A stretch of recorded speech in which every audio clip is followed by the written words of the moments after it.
Welcome to Season 3 of Heart of the Gulch. On today's episode, we sit down with WKRN's Chief Meteorologist Danielle Breezy. In today's Walk the Line episode, we follow Danielle as she goes to the Roaring 20s Award hosted by ACG Tennessee. Let's check out the episode.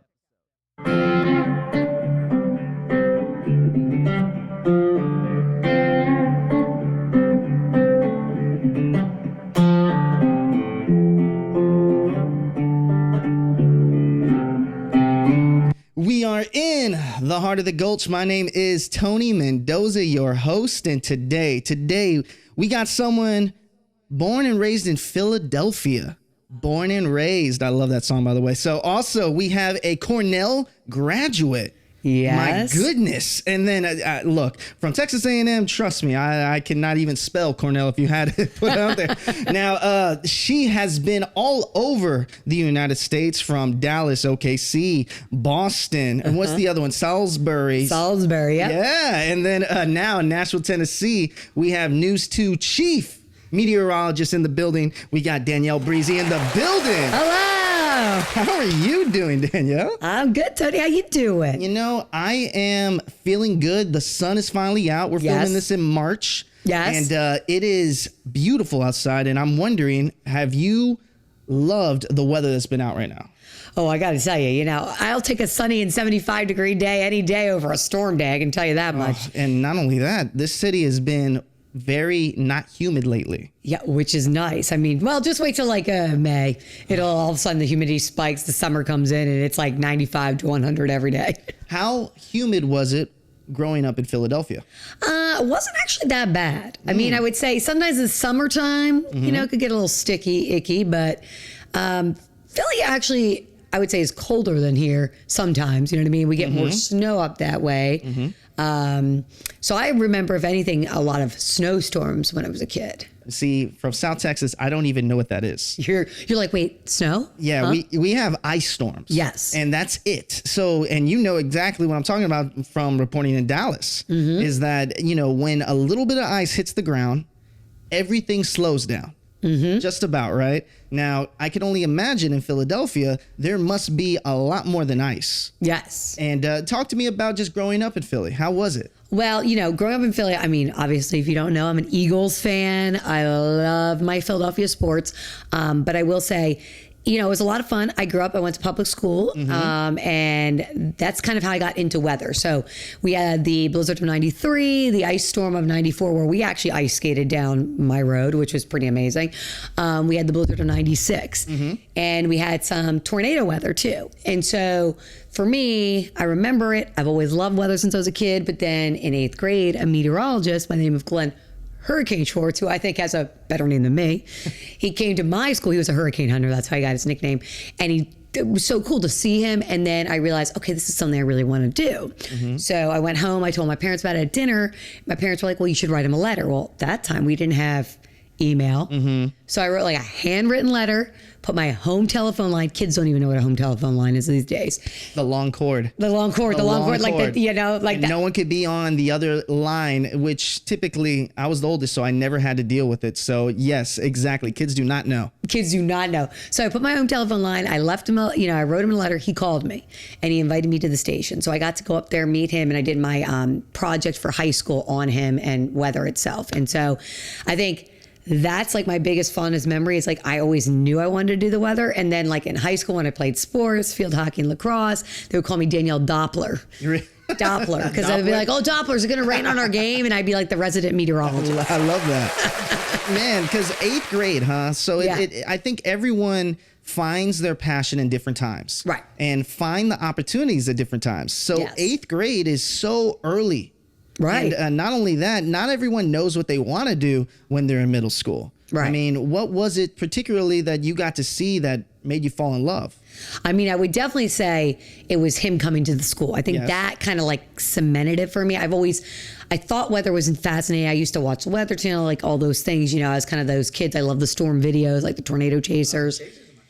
It's pretty cool. I mean, I've gotten to do that too. I've gotten to chase storms, which is awesome. But I think that experience I just knew. And I think I'm very thankful I knew because, that helped dictate the rest of my life. Like, I knew I wanted to do this. So I knew what I had to do. I knew where I wanted to go to college. I knew what I wanted to do when I got to college. And I mean, even in Cornell, going to Cornell, which is a great school itself. Top school. Let's give yourself some more credit now. Top school. Okay. Yeah, it's one of the Ivies, just say. But exactly. A little flex. But when I was there, I had the opportunity to do so many cool things. Like, so I wrote for the Cornell Daily Sun, and I did like the little weather forecast on page 2, and my picture was in there, and I wrote it on the Tuesdays, and I was the first female weather reporter and columnist, got to say that word right, since like 1886. Dude. That's crazy. So they never had females. It was all dudes. So then from that, a general manager in Elmira, New York at ABC saw it. He was like an alumni from Cornell, invited me to the station. I thought I was going to intern. He asked me to fill in. So I started filling in on TV at ABC at age 20. In Elmira, New York. Now, small market, yes, very small, but my friends could watch me on TV. Opportunity. Yes, opportunities. My God. Well, see, you're speeding it up a little quicker, so I kind of want to talk about Cornell and talk about all your experiences in that college because that's something, Ivy, the closest thing we have at Texas A&M that's Ivy would be Rice University in Houston. And I mean, talk to me about how amazing it was to be in this classroom with your fellow classmates being the brightest students in, the United States. Was that cool? Yes, it was definitely unique. Obviously you're with a group, and honestly, the meteorology department there is real small. So there was only 20 of us, I believe, 22 of us that ended up graduating in one class. So like you knew everyone. Everyone was friends. I got, there was a person that was a year older than me who he also wanted to do television. So he would tell me, okay, this is what I'm doing. You want to do the Cornell Daily Sun? I'm like, yeah, let's do that. And, oh, hey, we go on Ithaca College television. If you want to fill in, I can send your name over. So I did, and I started doing that too. So I think having people that looked out for you too, to like help you with that, I think made it a lot easier. And then I also just think what I learned at Cornell, my biggest takeaway is networking and like being friendly to everyone and, just chatting with people. And I mean, and I'm just saying like, not even in my classroom, but like if I'm at a fraternity party, I was talking to this one guy one night and he's like, what do you want to do? And I was like, well, do you have a minute? And I started telling him the whole story and my spiel, and I want to be in weather. Well, let me call my dad tomorrow and see if I can get you an internship. My dad is the vice president of news at ABC New York City. And I'm like, wait, what? Like that's it. So I applied, and then he interviewed me the very next day, and it had over 100 applicants, and I got it. So I got to intern at 19 years old at the #1 station in the country, which was amazing. And it was all just from talking with some juicy juice, Well, networking is something that we really, a lot of people don't understand the real word networking, right? It's not about selling yourself, really. No. It's about finding the right opportunities. And then when you find that right opportunity, that's when you should say, hey, this is what I like to do. This is what I do. So it's not necessarily, you don't go in like a pitch. So I'm sure, have you ever been to one of these networking events? I was going to say probably. I've definitely been to stuff. Well, back in the day when we would go to these things for, resumes and such, right? You would go in and you're trying to sell yourself right off the jump. And reality networking isn't like that. It's getting to know who you are and then kind of collaborating from that point. So you got to realize that Cornell has some of probably the best networking in the country. Right. I mean, yes. And everybody, I feel like I've done well in my career, but I was like, if some of my grads, some of them work for the White House. They're change makers in DC. You're a change maker yourself, though. Don't try to not say that, okay? But it's just pretty cool. It's pretty cool to see that that's the kind of people that I was around. So I think, I think it was great. I also think I learned a lot. People always say like, they always call me like an Energizer bunny. Like, they're like, do you ever slow down? But even in college, I was like that. So like, I'm studying my grades up. I'm studying a highly engineering program. So it's a lot of math and science. But I also worked at Pier 1 Imports, and I drove like 30 minutes to drive there to work every Saturday and Sunday morning. I worked at a bar 3 times a week. My gosh, there was no stop. Yeah. So I never stopped. And then I still had fun. I was a sorority girl, so I still went out with my friends, but I did it all. But I think that's like another thing I learned is like time management.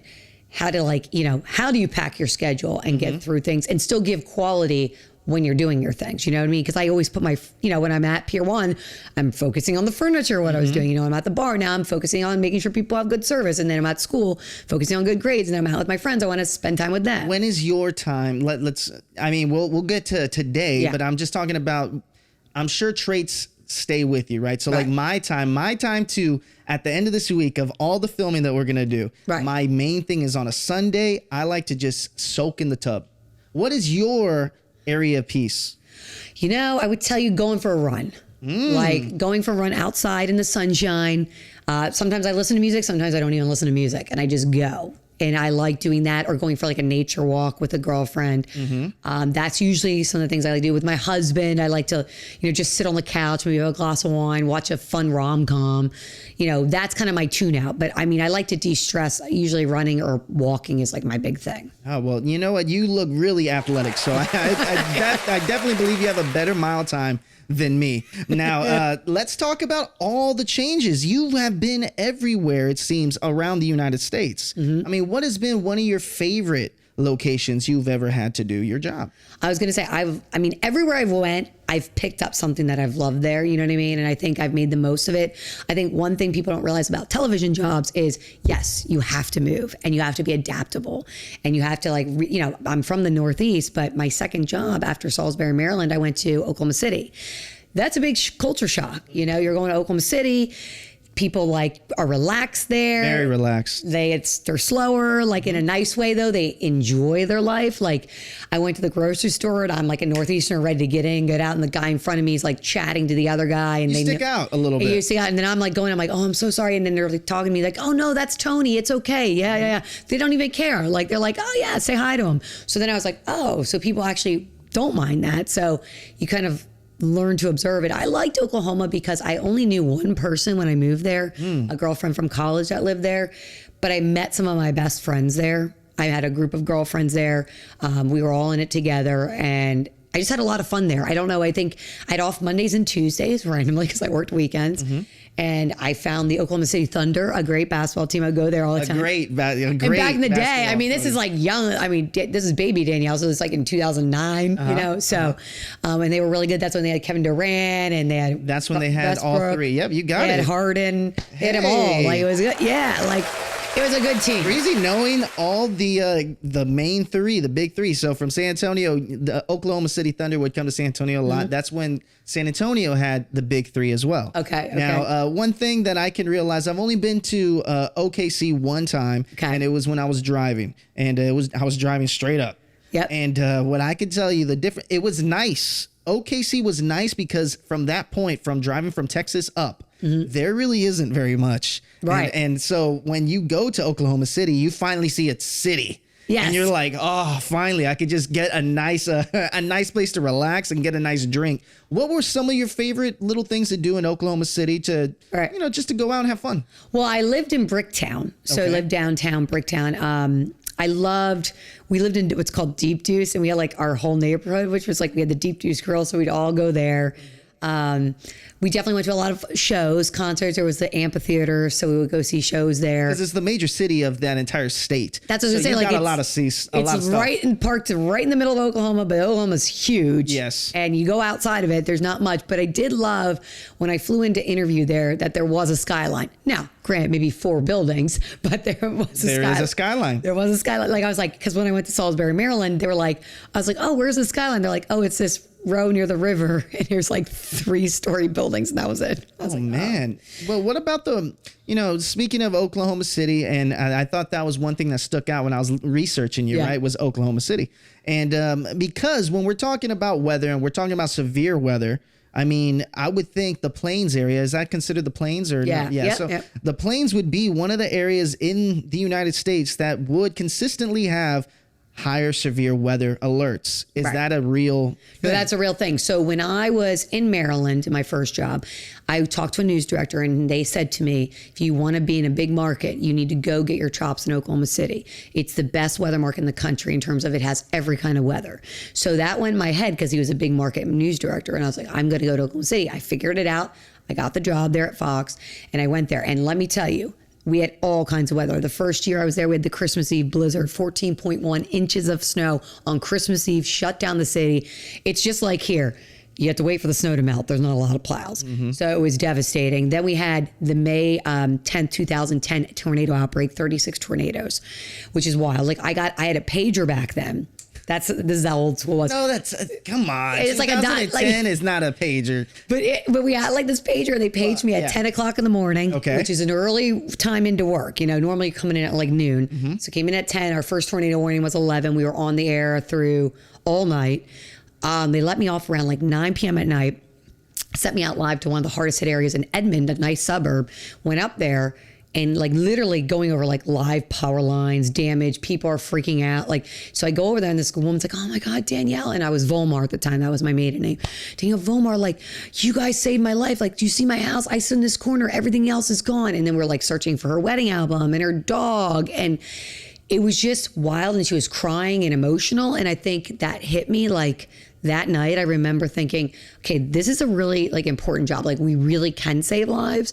And so I think from that moment on, I always said to myself, like whenever I become a chief or become a boss, I will go through every step of the process with these people because I know what it's like, you know, and I want to set them up to make sure they have the safety tools, they know what to do. And so I think that night changed my thinking of my job and how I take it a totally different way. So when I have severe weather here too, everyone knows it. Like the Danielle Breezy voice comes on. If my voice goes like, hey, it's serious now, you know, like I'm not. Because we're going to talk about March 30th. We are going to talk about it. But I mean, I love where this is going. So the voice, when that voice comes on. Like when I do my voice, it's like, no, I mean business. Like it's time. Like do not, I'm not joking anymore. Like I even did this on Friday because we had severe weather. And I looked and I saw debris being flown up and I was like, oh my gosh, I think there's debris. And Dave was like, I think there might be too. So I said, you need to take this seriously. It's like midnight. It ended up being an EF2 tornado that hit Fayetteville. So, and it hit the hospital. It didn't kill anyone, thank goodness, or hurt anyone, but like it was bad. It was a big tornado. So I think those kind of experiences really like solidify your job and then you remember it. So going back to Oklahoma, I think that day was a big day for me, you know? Absolutely. And not only that, I mean, how interesting was it that you got to experience something that I'm sure you haven't experienced before from that at that point, right? At that point, you realized, you know, you saw the damage that was created, the lives that were changed from it. And I mean, at that point in your career, that was kind of that wake up moment. And that's honestly, when you think about like a turning point, that could have turned you going this way or going another way. That could have stopped you right in your tracks if you did not like it. Right. Did you already know going into that community that was going to be a possibility and that you may and you will have to face that? I mean, I knew it was bad based on what we had saw on radar, but I didn't, you don't know how bad it is. I mean, you can see pictures and videos on TV, but I don't think it does it justice unless you're walking into the scene and you're around people and you get to know those people, you know what I mean? And I think that really hit me when they're like raw, emotional, saying things. It's like, and I was up with them that night. And then the next morning I reported live from some other play. Like it was every day that week we did like live story stuff. So I did a lot of storytelling. And I think that's the real, like the commitment of like, hey, we've got you not only during the storm, but after. We want to tell your story, make sure people are aware and make sure we're trying to help our community. And you do that very well today here in Nashville. Now, for the young meteorologists that may stumble across this interview, and would you suggest for that person to go into that same market? Yes, 100. I think Oklahoma City is it's a top 50 market, so it's a great, it's not a bad TV market, but I think you learn so much. I mean, I learned the radar there, and that's why with the radar now, like I can look at a radar and I almost know things sometimes ahead of time because like I've been so trained to look at certain things and to, and it's from that because it was so active. I would definitely tell a young person, go to a market with severe weather because you're going to learn your chops there. You know what I mean? Like you do not want to go. I mean, I love San Diego, beautiful place, but don't go there to learn weather. Like it's boring. You know what I mean? Like don't go to like a sunny place. I mean, even like I was saying like Phoenix, Arizona, kind of, but they've actually had some stuff recently. But that being said, like, you want to go somewhere with weather. Active, because you will learn so much when you do a tornado warning for the first time. You're on TV for 30 minutes straight. You have to learn how to fill time, talk, communicate well. Don't scare people, but give them, give them urgency. You want to make them feel like they need to do this, and that kind of thing. So yes. Well, okay. So we talked about OKC. Yep. Now I'm curious because I don't want to go to every city, but I mean, what are some things that stuck out in each individual city that you actually got to experience? So I would say, let's see. So I was at Salisbury, Maryland. I really liked because it was near like the beach. So during the summertime, it was actually really fun. I learned about Dewey Beach, Delaware, a really cool spot to go. Ocean City, Maryland, fun stuff. I got to fly in a helicopter there and do the weather live at 5. I could never do that. Scary as hell. It's well, now I'm like, why did I do that when I was 21, 22? But it was great. But I was with Captain Willie. Shout out to Captain Willie. And Chopper Chuck, he was my photog. They were my boys. It was like our team. But no, Captain Willie flew in Vietnam, so I did trust him. He was good. Yeah. And then I think that was a cool experience about Salisbury. I think Oklahoma City, I kind of told you about. Dallas for me was cool because I didn't do really weather as much there. I took time to try an entertainment show. So I hosted an entertainment show that was a morning show.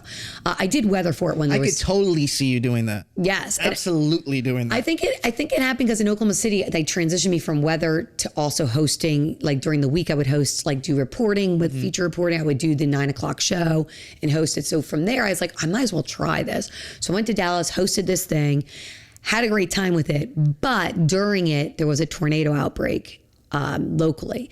And so they asked me, since I was a meteorologist, would I go out and cover it? So I went out and covered it for the station locally at night. And that's when I was like, I missed this. Like, I need to come. Oh, so like it hit me again. Up. It was like your passion. It was like, wait, this is what I've been like missing. I need to do weather. Like, I just realized like that's what I went to school for. That's my chop. So I think that was good. I think the one thing I loved about Dallas is it was a big city. I got to live in a big city. Biggest city. One of the biggest cities. I got to coach lacrosse. So I coached lacrosse because I played. So I coached in Oklahoma, I coached in Dallas, I coached in Massachusetts too. But I did morning so I could coach at night. And I coached for Episcopal School of Dallas, which is like one of the nicest schools in Dallas. Let's just say I coached for famous people's kids, like Troy Aikman's kids. I coached Daryl the Moose Johnson, all the Cowboys players. Coached all their kids. They were really nice. They would come to my games and watch their kids play. It was a lot of fun. But then I think after that outbreak happened, I was like, okay, I need to go to do weather again. So then I moved to Boston and I was like, okay, now I'm in the Northeast. I'm at ABC, the biggest station in Boston, the #1. And I was the weekend morning meteorologist there. But I learned from Harvey Leonard, who was the chief there for 40 years, Cindy Fitzgibbon, she was the morning person. Like, I had such big time people around me that helped me rise like up into the occasion. And I think that Boston probably was my biggest city of change, like my growth city, where I was like, okay, not only in my career, meeting my husband there, getting the great name from him, yes, all of that amazing stuff. Name. But they kind of inspired me to be like, hey, you should be a chief somewhere. Like, you're a boss. Like, it's time. Well, speaking of, now let's, because we're going to take a break here, because I always love to do a break so we can all just like drink some water and just chill for a second. But my questions is, for the people that are watching a novice that doesn't understand the roles from, because chief is the boss, right? So talk to me about how a meteorologist would go into. So would it start with a weekend position? Well, yeah, I was going to say, because usually there's a team, you usually have a weekday morning meteorologist, you have the chief at night, and then you have the weekend morning and the weekend evening. So I would say weekend morning is probably the more novice one, or the youngest one probably on the roll. Weekend evenings, though, do fill in for the chief. So usually that's somebody that can, fill in predominantly during the week. And then the weekend morning would fill in during the week. And you can start all different ways. I mean, I started weekdays at Salisbury, but it was a small market. And I did like the noon and 5.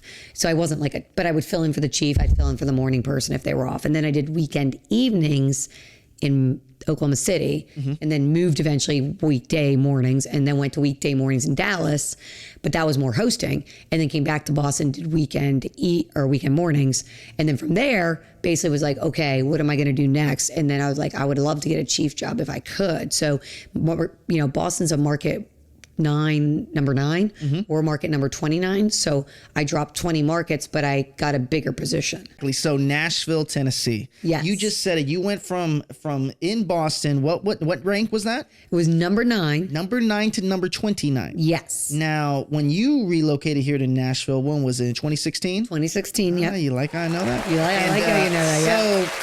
So Nashville in 2016 is a totally different Nashville of 2023. Yes, agreed. And not only that, I would assume that the people that were in Tennessee, and you're just from, you've traveled all over the United States, so you come in bringing a lot of experience. Right. Now, how was that transition going from the role you were in Boston to a chief here in Nashville? You know, it was exciting. It was nerve-wracking at first. I'm thinking, oh my gosh, I'm coming into this new city.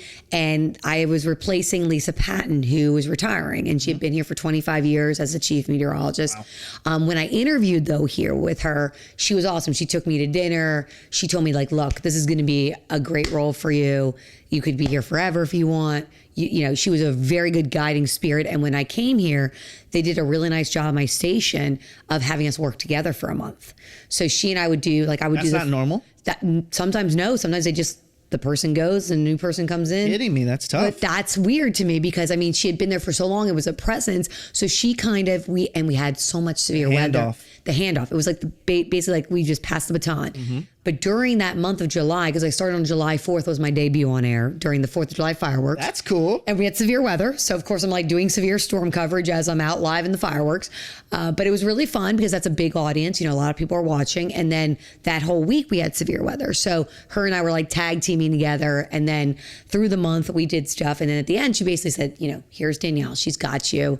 She's going to, you know, guide you guys for the next several years. And I think that really helped solidify your name in the city. And that actually brings up a question that just was rolling in my head right now while you're talking about this, is going to every different market for a young meteorologist or a young reporter that's coming into this business. I mean, how challenging is it to win an audience and to gain that trust in all the places that you will be at? I was going to say, it does take time. You know, it's not like you just go in there and think you're going to do great. I mean, I would tell you the one thing I think that's really helped me solidify my name in most markets that I've lived in is I've done a ton of school visits. I think school visits are number one, like as a meteorologist especially, because if you go in there, these kids go and tell their parents they saw you. You give them a reason. You put their picture on TV or their video and you show them that. And I mean, that's how I got hooked by weather, is because the meteorologist came to my school. So I want to do that and give back and maybe hook some people into it. It's great marketing too. And it's great marketing though too, because the kids go home, they tell their parents want to watch. And so it's great. So I think that has been like the number one factor for me. And then number two, it's of course you show up for events, right? Like so severe weather events. And it's not just about what you do before it. It's not what you do during it. It's also what you do after it. You know, the big story I always say, and I try to teach young meteorologists this when I go to weather conferences and tell them about my coverage, it's not over when the tornado warning's over, because there's still storms out there and people are still scared. So you get on Facebook Live, you get on your social media page, you talk to them and you ask them questions and you say, hey, okay, this is what it looks like here. And that's one of the things I'll always do, because I will never let go of anything until the threat is totally over. And that's how you win awards. Yeah. So speaking of that, and you have the Mission Award, correct? Yes. My gosh. So talk a little bit about that, because I'm assuming it has to do with exactly what you're talking about, with you coming back to the location, and not only that, spending time and building those relationships with the victims of, you know, severe weather. Right. No, I think that, you know, that was a real big honor with the, it was the American Red Cross. They called me the Storyteller Award, and they gave me that because they said I'm really good with partnering with the Red Cross, because, you know, Red Cross obviously goes out to. They're usually first. Yeah. You show up to a live event, there they are. There's their truck. And so we, you know, telling the stories with them of what they're doing and partnering with them to do blood drives, or, you know, partnering and giving them love on television, saying, okay, this is what we need. Can you guys bring us water? Can you donate clothes? Can you donate blankets, gift cards, these kind of things, you know? And I think to me, that was really awesome to get that award, because it shows that they're seeing my true passion and like compassion for people. And it was an honor because I've worked with the Red Cross my whole life. I've donated blood since I was a teenager, and I'm a big proponent, because I'm like, it takes 30 minutes and you can save so many lives, you know? So that one, and I think getting also honored with the Broadcaster of the Year Award for my coverage of March 2nd and 3rd, 2020. That was a big one from my peers, because that's from true meteorologists across the country that pick you. And I think, you know, that day and night, I mean, I tell stories about, I have PTSD when I think about that day and night sometimes. So let me tee it up for you. Yeah, so okay. March 30th, 2020, this is my Oh my goodness. This is my second month in living in Nashville, Tennessee. Okay. Living in this area that we're in right now. Okay. And I fell asleep. I didn't even wake up to it, actually, to be honest with you. Now, the craziest thing is the aftermath after this. So we're talking about, what was it? An F4 or an F5? It was an F4 in Cookeville, EF4, and it was an EF3 in Nashville. But every bit of what it was and the damage that it did, I mean, you could look right now on your YouTube channel. You have the hour or so that you were on air. And what was really crazy about listening to it and watching it is that you really feel exactly what you said when you turn it on, because I felt watching you report that it was hitting Germantown, that it was hitting East Nashville. I heard the concern in your voice, telling people to make sure that you are down, and the damage that it did, the damage that this tornado did in 2020 was horrific. But I'm teeing it up. So what was it like reporting that day? I mean, that day and night was wild. Well, first of all, that day and night, if you remember, so on ABC, we had The Bachelor on, and it was Pilot Pete's season, which, listen, I watched too. I'm not saying I didn't. But in the early evening shows, we had tornadoes in Kentucky. So I was on air during the entire Women Tell All series. So I was getting hate mail, hate stories, hate emails. Get off the TV. I want to watch Pilot Pete. Meanwhile, there's an EF2 touching down in Christian County, Kentucky, hitting things and hurting people. And I'm like, I'm sorry, you're not going to watch The Bachelor right now because there's a tornado in Kentucky and we have 49 counties. We cover them all. So anyway, to go from being, and then the tornado warning dropped at like 9:15. So now The Bachelor's already over. We're getting ready for the 10 o'clock news. I get a call from my boss. He's like, I need you to put a statement out that says The Bachelor will re-air at 12:05. And I said, well, what if I don't believe it will? And he said, I just need you to do that. I said, okay. So I put it out on my social media to kind of calm everyone down because everyone was not very happy. I was probably the most hated woman in Nashville, Tennessee that night. That's how I felt. And talk about getting hate mail. I never thought of it that way, where it's something maybe going on. Yes. And that they send you direct messages, tweets, whatever they're sending for you to get off air because, and you're absolutely right, Nashville is the major city within what, a 300-mile radius? Yes. So you have such a responsibility being a chief meteorologist to make sure that every county is covered. Covered. We do cover Kentucky. Like it's part of our, like if they don't watch us on TV, they don't get it. So if there's a tornado on the ground, you got to talk about it. You can't just say, oh, run a crawl. You don't run a crawl. You got to show them exactly where that circulation is and where it's going in the street by street. So anyway, that being said, so I'm like, okay, well, I'm gearing up for the 10 o'clock news. And then I said, see the cell out in West Tennessee. It hasn't developed yet, but it is going to go across the same air mass it went in Kentucky, and it spawned tornadoes up there. I'm very concerned tonight through the overnight we're going to get tornadoes. Sure enough, at like 10:45, the first tornado went up for West Tennessee. 11:45, the tornado warning went up for Nashville. By 12:05, there was a power flash, and there was the big tornado scene going into East Nashville, from North Nashville into East. And so that's where I said, it's big, it's on the ground. I just remember trying to say, how am I going to get people to do this? So I was like, call your friends. Don't text them.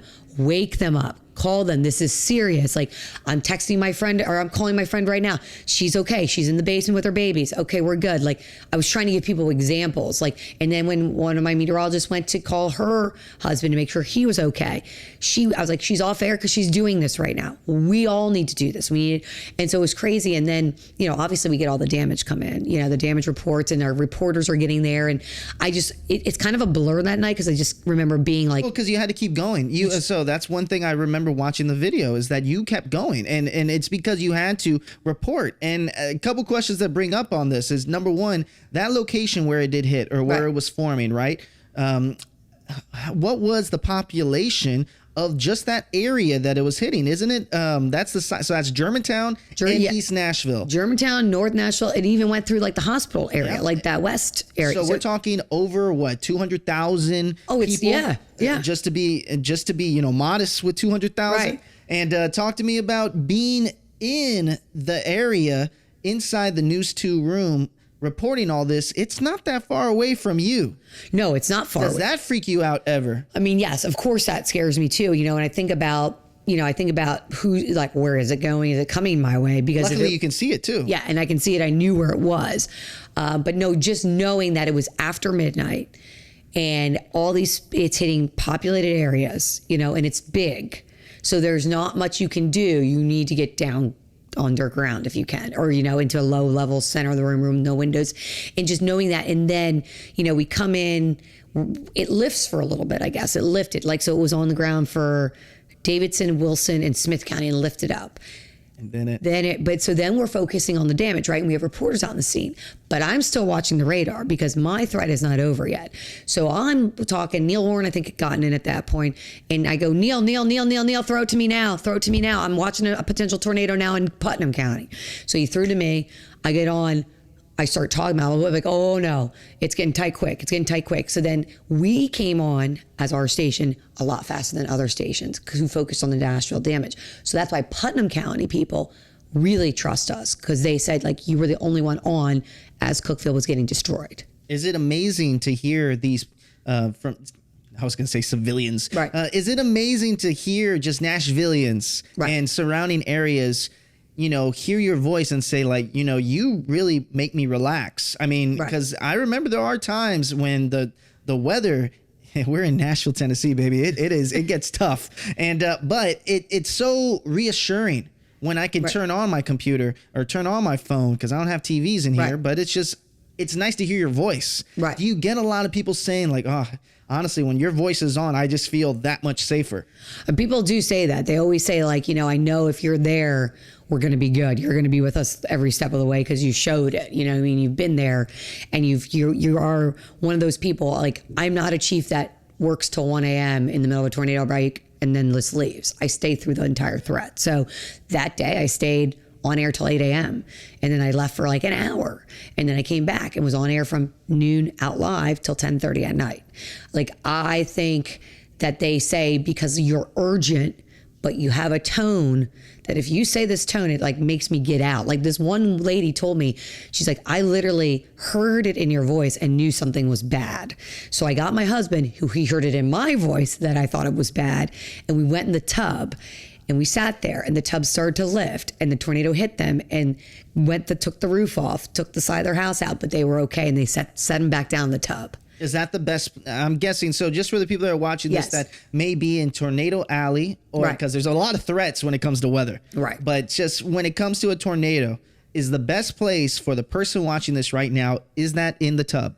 It's what I would tell you is your lowest level of your room, a room with no windows, center of your house. So put as many walls between you and the outside world. So bathrooms are usually in the center with no windows, or a closet. Pantry, under the stairs. Basement's always... That's safe? Under the stairs? Under the stairs. They say under the stairs is good too, if it's a small area. You know what I mean? Basement's the best. Storm shelter's obviously the best too, but if not, those are the areas you want to go in. Apartment complexes? So I always tell people, we got to go down the lowest level one. You got to make friends with one of your downstairs neighbors in the hallway. I would go in and listen to the interior hallway because you don't want to be on the outside part of it, right? You want to be inside. What about the part? So I'm asking this now because the Heart of the Gulch Studios, we're not telling you where we're at, but just realize that we're in the heart of the Gulch. It's not just the name, and I need a personal applause. My question is this. So in the parking garage, I always thought that in the parking garage, that may be the best place because it's all, I would think concrete. Is that a terrible place? Not necessarily a terrible place, but the only thing I worry about parking garage, sometimes they're really tall. You know what I mean? There's a lot of room there. Almost want to think of a smaller room. I would also think maybe your downstairs bathrooms. For circulation purposes? Yes. Really? Yeah. Oh, man. Inside, they've always said bathrooms, because they're usually built concrete wise, are a safe area to be in. So definitely think of that. I would tell you have a safety plan. And for anyone watching, always make sure you have a safety plan, because we're now, April, May, June, July is when we get the most tornadoes in Middle Tennessee. And we are the #1 state with nocturnal tornadoes. I don't got nothing I don't want to play. No, don't play applause on that one. No. That's not good. But that's what I'm saying. So when people say, "Oh, why do they always happen at night?" They do for us. It's the worst ones, right? Because you can't see it. And so, I mean, what is in Danielle, what is in your safety bag? What is in your ready to go at the house that everyone should have? Right. So I've got water. I've got like crackers in there, right? A first aid kit, so some Band-Aids, a flashlight for sure, because the power usually goes out. And then usually I'll take a cell phone. I never go with bare feet. You put shoes on. Okay. And then something you don't think about. No, you don't. You don't think about that. No, put your shoes on before you go in there. And then I always have like a pillow and a blanket. So if you got to sleep there for a while, that's an idea. And also a helmet, bike helmet. I know it's goofy, but put it on. It'll save your life. Oh man, see, I would never have thought of those little things like that. Little things. And we just have it in a bag, so my husband can just take it. And what is one thing that most people have in their home right now that could actually save a life? I would say the bike helmet. Anything like a helmet, because most people ride bikes. Most kids have bike helmet. Well, I mean, I hope so. I think it's the law. But that be just being honest. But I think that's a number one thing. You put that on, that really can really protect you. Now, let's talk about the cleanup and the effort to clean everything up. So for the people that are watching this, like I said, we're talking about the March 30th, 2020 F4, F3 tornado, and the damage that it did in the Nashville area was pretty severe. But, you were out there helping, and not only documenting it, but helping these families literally put their lives back together. I mean, what can you tell other people if they ever have the urge to get out there and volunteer? I mean, what would you tell them to do? Well, I mean, I would just say that on March, basically March 3rd, where everyone was starting to clean out, the stuff was moved by. A lot of people came out. That's the one thing I just remember. It's just like people were driving up with water, driving up with snack packs, driving, whatever. I mean, neighbors were helping neighbors. Like there was somebody with a saw sawing people's stuff off their, the trees that came down or whatever, like going through the rubble. People were helping dig through things. I mean, the thing is, whatever you can do. I know church groups came out. I know Samaritan's Purse was out there because I did a story with them. Everyone just came out and helped. I mean, but the biggest thing is when it's, it was actually pretty warm, I think, afterwards for a couple days. And then it got really cold too. That was the other thing. Yeah. I remember it. It was like a Friday. We were in like winter jackets by then. But during that week, it was warmer. So water was super important for the cleanup purposes. But I mean, one thing I love about Tennessee is the volunteerism is real. Like Tennessee really is the volunteer state. So I think that was pretty cool to see. Like, even though it was horrific, everyone wanted to help. And like everyone was doing something. Well, outside of just, talking about this, it's a great story. And not only that, it's an important story in your career. And talk to me about what that has done, what that day, what that week, what that month has done for your career at this point. Well, I think I think an event like that will change the way people view you. And I think that event, people realized like, she's got our back. She's it. She's got it. And I think all the meteorologists did a great job that night. I mean, listen, it's a horrific event. Whoever you watch, just watch someone when there's tornado weather happening. I would say watch me, but watch our News 2 station. As I should, WKRN. But I was going to say like that literally is a big event for you. And it's like something where you, it solidifies you in, and then you remember that. So when you go to your next event, I think it also helped. I think people were forgetting that tornadoes can happen here. And I think that night, because a lot of people they didn't realize it. So after that night, I think people now, nobody gets mad at me for cutting into a TV show anymore. You know what I mean? I like how you brought that like nobody gets mad. They get it now, and they're like, please do it. If anything, people are even more freaked out that I'm not doing it sometimes. And I'm like, well, I can't just do it for a severe thunderstorm warning. It has to be a tornado warning. That's like legality of it. But of course I do Facebook Lives, and my Facebook is a very big source for weather, and even my Instagram Lives I do and stuff like that.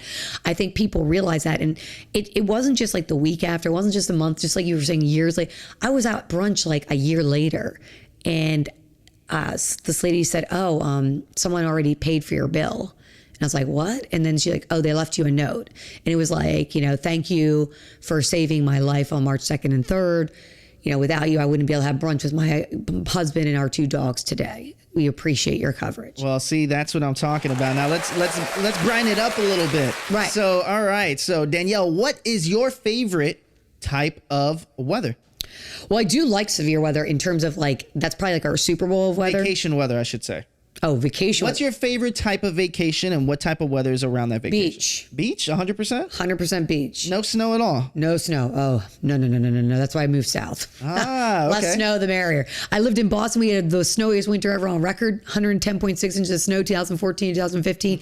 Let me tell you something. Cape Cod is beautiful in the summer, but it's not beautiful in a blizzard. Been there multiple times. Not fun. But no, I love a beach vacation. We just went to the Maldives, which is like the best beaches in the world. Very far, a lot of flying. My husband and I did that for our 10-year anniversary, and it was amazing. Okay, what has been something in your career that you didn't realize that was going to alter it completely? Not talking about this March, Right. but outside of that, earlier in your career, what altered your time being and maybe a station or something like that? Well, I would tell you that in Oklahoma City, when I switched from weather to doing the feature reporting and the hosting like a show, I mean, I've learned how to read a prompter. I learned how to interview guests and do all that. I think that was the light bulb moment of, okay, I'm not just the meteorologist on TV. I'm my own personality. And so it was like growing my personality and becoming Danielle Breezy on TV, right? Like, this is me, and let me just be myself. Because a lot of folks, when they're younger, they try to be a meteorologist, right? Like, I'm supposed to be a meteorologist. This is how I should be. But the truth is, when you truly become yourself on TV with no holds barred, and I mean, I talk the way I talk here, I talk on TV. And that's super important, because I think about a lot of people that are on the news or just on TV. They have this TV voice. Agreed. And there's not an issue with the TV voice, but I think that goes to your original point, is that when you're coming up in the ranks, being either a meteorologist or a reporter, you go and you look at these types of people that speak certain types of ways. Would you say for people to kind of stray away from that and just be themselves? Be themselves. If you can truly be yourself on air, that's when you succeed. And you know what? People can smell a phony. If you pretend to be something you're not, they'll figure it out. You know what I mean? So I think that was kind of my light bulb moment when I went from Oklahoma to Dallas and I did the entertainment stuff, because I think that just, I never think of that as, it kind of ebbed and flowed. My career kind of went this way for a little and then came back over. But I think if I didn't have that experience, I truly wouldn't have been the personality, because now, yes, do I do the severe weather coverage like nonstop? Of course I do it here. But you know what else I do? I'm the St. Jude Children's Research Hospital Dream Home campaign. So I'm out live with that. I do backyard barbecue. I come to your house. I cook. Well, I don't really cook. I pretend to cook. I eat your food. And I do the weather from there. And I talk with people. I go to events and cover the events live and then host the event. And if I didn't have that experience of developing myself, I don't think I would have the confidence to do all of that stuff. All of the stuff. And that's not even, and it's, man, you are killing this interview, yo. Like, I'm looking at the time and we're killing it right now. So now what we do have here, we have on this show is we have something called crowd noise. Okay. Crowd noise is when your fans will actually submit questions for you. Okay. And you have to do your best to try to answer them. Okay. Okay. All right. So we'll be right back with Danielle with crowd noise. Before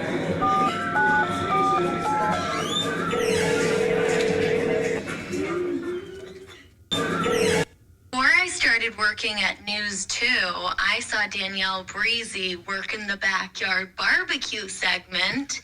And my question is, what's the worst experience you've had at a backyard barbecue?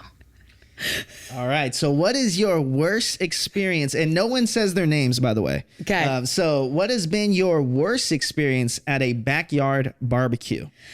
Well, okay, I've had a lot of amazing experiences, I'll say that. But sometimes you get some interesting people. And I don't select them, for the record. There's a team of people that select them based on the backyard. We don't know who it is. And I don't really know until the day of. You're kidding me. I show up to it and I'm like, oh, who's this? Where are we? And how is it? There was this one person, I'll keep it anonymous, but they may have said some political things by accidentally on air. I didn't know that was going to happen. And right away I was like, okay. And then I just switched gears, kept it moving. And then this person also proceeded to, I was like, it is a family-friendly show. Had a couple of adult beverages. Mm-hmm. The buttons of the shirt may have gotten a little looser. Things were like a little open. I was like, okay, I think I'm going to just do live shots. So I just started doing live shots without the person. Oh my goodness. Because it got a little just too weird. And then I was like, okay, this is enough. I'm going to go now. So then I left that one. Well, speaking of which, and slip-ups, From your personality, you seem like you like to just say, be honest. You like to be real. Has there ever been a slip up that you've done live on air? Oh, I remember this wasn't in this market, but in Oklahoma, we had 2 studios. So in the morning show, I would go walk all the way over to the one, do the weather on the green wall, and then walk all the way back over to the couch to sit down with the group. Well, I was walking back over, and all of a sudden you hear me go boom, boom, boom, boom. I tripped, fell, slid over. And then they were like, oh, but it was like off air, but you heard me tumbling. And they're like, oh, she just took a fall. And then the whole rest of the morning, they were showing my bruises, like my black and blue knee, whatever, like, oh, she fell. And then the one time I did another thing that happened there, I sat down on the couch and my dress split open. Is that is faulty wardrobe something that happens to a lot of people that are on TV? Because I guess you guys all get them from different areas, right? Yeah. I'm not sure what it is. I forgot. It's like off the rack or off the. Yeah, you can rent them. I mean, I have a big wardrobe now. Like like people always say, you never wear the same dress twice. I only probably will repeat a dress once a year at most because I have a ton of them in my closet. But that's over the years of accumulating. But I will say, when I was younger, my dresses were probably a little cheaper, and so it split. So then they duct taped me. So it was like a piece of duct tape all morning long. They kept zooming in on that too. But I had duct tape on my. You love that a lot of the networks will kind of, they're just regular people like me that are just behind the camera and they like to poke a little fun. Is it always fun to have those people have those work environments where they poke a little bit of fun now and then? Yes. No, I love poking fun with people. I play right back with it. I think we do a nice job at News too. I mean, I've really had a lot of fun when I've been working with, I've been filling in sometimes at Good Morning America. Yes. And that crew on the weekend, Whit, Janae, and Eva are so funny. And we've really developed a rapport. So like we can really go at it with each other, like different things. And even if I'm not in the studio, in the field, we go at it with each other. It's been a lot of fun. So I do enjoy that. I like going with the jokes. Have you ever gone starstruck before? Starstruck. Whether someone that went into the studio or whether it been somewhere where you're outside reporting or just being out there in the present, or have you ever been starstruck from someone in your position? That's a great question. I mean, I would say, I don't know if I've ever actually really been starstruck. I mean, when I went on Good Morning America, I met Michael Stray, and I thought that was pretty cool. And George, and all of them, they were just like, hey, Danielle. I'm like, hey. I'm like, oh, cool. Like, it's cool. Like, I'm with all the big guys. Like, I thought that was a pretty neat experience. I'm trying to think if there's anyone in particular that I'm like, ooh. July 4th, I thought it was pretty cool. For one of the holiday ones when I was downtown, Governor Lee fangirled on me. Really? He was like, oh, Breezy, you're my favorite meteorologist across the state. We love you. Will you come over, take pictures with us? And I was like, oh, Governor. Thanks. I was like, thanks, Governor. Well, see, that shows the amount of respect and how much responsibility you actually have. Because if the governor's watching you, can you only imagine that you can't have any slip-ups or anything like that? Right, exactly. That's true. What has been your favorite? So back to backyard barbecue. What has been one of your favorite foods that you ever had on doing one of those shows? Oh, there's been so much good food. I mean, it's hard to keep track. I mean, some of the viewers really get into it. You know what I mean? Like they come up with great stuff. I mean, I've had some homemade dessert ones that I really like. That one, there was like this strawberry dessert. I was like, oh, this is really good. And then their food, I mean, they've gotten creative. I mean, there was one time where they were like vegans. So we ate like vegan food and it was actually really good too. I mean, I like anything. Literally, Fridays are like my favorite in the summer because I'm getting free dinner. I'm going to have some fun with some people. It's going to be great. And like we chat, we have a good time. It's like the whole neighborhood comes out. What's your drink of choice? Alcoholic drink of choice? Wine. Oh, what type? I'm more of a Chardonnay girl. Okay. I'll do a Sauv Blanc. In the summer, I'll do a Rosé. Okay. I'm not a real red wine gal, but yeah. Hey, Danielle, as we know, the weather is super unpredictable. So have you ever had a fan approach you or ask you, why is the weather not as you reported it? All the time. You would be surprised how many people say crazy things. They don't care, especially behind a keyboard. They'll like direct message you, whatever. They go after you. But even in real life, people say something like, it's always like a joke, like, must be nice to be a meteorologist. You can always be wrong and still have a job. I'm like, and then my return compliment is, oh, well, that's funny because that's what my grandfather said. So you're just like my grandfather. Like I make him feel old. I'm like, thanks for doing that. But no, I mean, I have a good laugh. I mean, I get it. It's like, people are really into wherever they live in their little area, which they don't realize that there's 49 counties we cover. It could rain in one area. It may not rain in the other. Could get a tornado in one, maybe not in the other. But in the way I look at it is I try to tell people like, look, if you didn't get a tornado, you should be thankful. Like you should be happy you dodged the storm because somebody did. You know what I mean? And that's so true. So I deal with them. I laugh it off. I have fun. I mean, I get it. We're still predicting the future. It's not always 100% accurate, but we do a good job, I think, at News 2. Our entire team is really good at forecasting. So I would say we do like 95% of it's pretty accurate. Let's just talk genders real quick. So men or women, which one's the one that always seems to kind of pick on you when it comes to the weather being wrong? I would say men are more picking on you for the weather wrong. Women are more pick on you for your clothing. What is with that? I don't know. I mean, I think for the most part, I think women, though, I do say this, most of them are really complimentary to me. But, every now and again, I wear a fun outfit and maybe a different, I like to jazz it up. Mm-hmm. And then I'll get the one that, oh, I can't believe you wore that out. It looks terrible. Don't ever trash it. I'm like, thanks.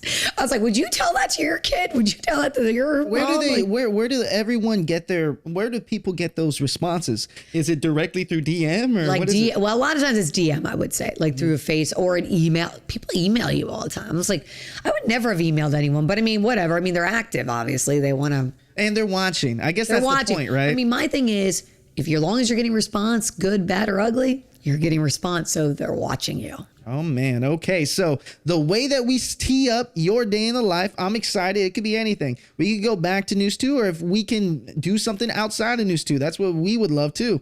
But the way we set it up is you look straight into that camera right there. You say your name. Okay. You say Chief Meteorologist, because that is a big deal, by the way. And just say, this is how I walk the line. Okay. All right. So I'm going to tee you off here. I'm going to give you an applause and count you down. Okay. In 3. I'm Chief Meteorologist Danielle Breezy, and this is how I walk the line. Hey, Danielle.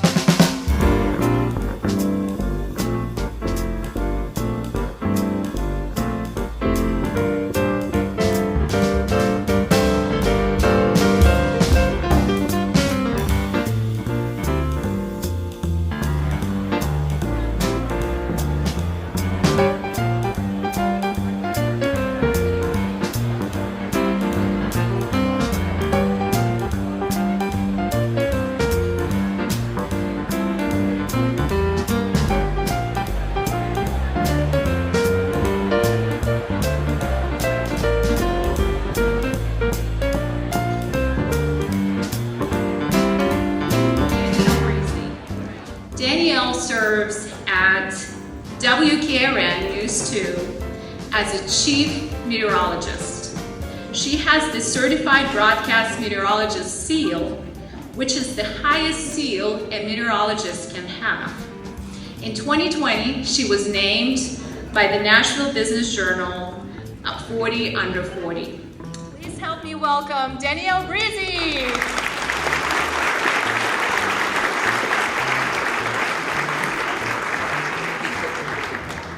I'm the Chief Meteorologist. I am a degreed scientist from Cornell. No, I'm not a weather girl, for the record. But I also do occasional appearances on Good Morning America. You may have seen me Tuesday. If you hadn't, I did do that. I do the world news at 2. All right, so I want to say thank you to Tatiana, by the way, for having me, and thank you guys for having me. Just to remind you about how this award ceremony works, these winners were nominated and then applied for the award. They had to meet certain criteria, and I want to hit this. Companies must be for profit and headquartered in Tennessee. So here's how it's going to work, okay? We're going to do this in alphabetical order, all right? And what we're going to do is I'm going to say the name, I'm going to let a video run, a really nice video, and then I'd love for you to applause. I mean, if you get excited, you can applause whenever, but applause for them when they come up to receive their awards, if that's okay. All right, so starting with this in alphabetical order for the bootstrap category.